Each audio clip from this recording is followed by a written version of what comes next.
ప్రపంచ దేశాల ఆకలి తీర్చే సత్తా భారతదేశానికి ఉందని మల్కాజ్గిరి బీజేపీ ఎంపీ ఈటెల రాజేందర్ అన్నారు.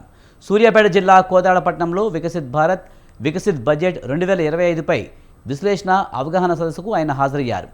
కాంగ్రెస్ పార్టీ ఎంపీలు పార్లమెంట్లో మాట్లాడే విధానం చూస్తే జాలేస్తుందన్నారు. కేంద్ర బడ్జెట్ రాష్ట్రాల వారీగా పెట్టని విషయం కూడా తెలియకపోవడం సిగ్గుచేటన్నారు. కరోనా విపత్కర సమయంలో కోట్ల మంది ప్రజలకు 5 కేజీల బియ్యం అందజేసిన ఘనత మోదీ ప్రభుత్వానికి దక్కిందన్నారు. గ్రామాల్లో జరుగుతున్న అభివృద్ధికి కేంద్ర ప్రభుత్వ నిధులే అధికంగా ఉన్నాయని, ప్రభుత్వాలు కేంద్రం ఇస్తున్న నిధుల గురించి ప్రచారం చేయడం లేదని విమర్శించారు.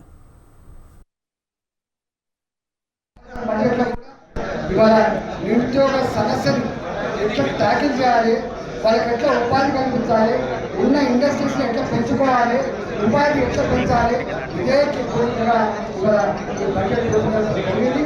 తప్పకుండా రాబోయే కొద్దికాలంలోనే స్కిల్ డెవలప్మెంట్ సెంటర్ కావచ్చు, మ్యానుఫ్యాక్చరింగ్ సెంటర్ కావచ్చు, సర్వీస్ సెక్టర్ కావచ్చు, చివరికి గిగా వర్కర్స్ కూడా గురించి మనం సపోర్ట్ చేసే స్థాయికి వచ్చినామంటే మోడీ గారి ఆలోచన. దేశంలో రోజు రోజుకు పావర్టీ తగ్గుతున్నది కాబట్టి పూర్తి స్థాయిలో పావర్టీ లేని దేశమే ఎదగాలని, అంతరాలు లేని దేశమే ఎదగాలని, ఆకలి కేకలు లేని దేశమే ఎదగాలని, ప్రపంచ చిత్రపటం మీద నంబర్ 1 కంట్రీగా ఎదగాలని సంకల్పం తప్పకుండా ఇవాళ ఆశ కనబడతా ఉంది. కాబట్టి భారత ప్రజానికం నిండు మనతో మోడీ గారిని ఇవాళ ఆశీర్వదిస్తా ఉన్నారు. రాబోయే కాలంలో మీ ఆశీర్వాదం, మీ స్ఫూర్తి మరింత భారతదేశ పురోగమనానికి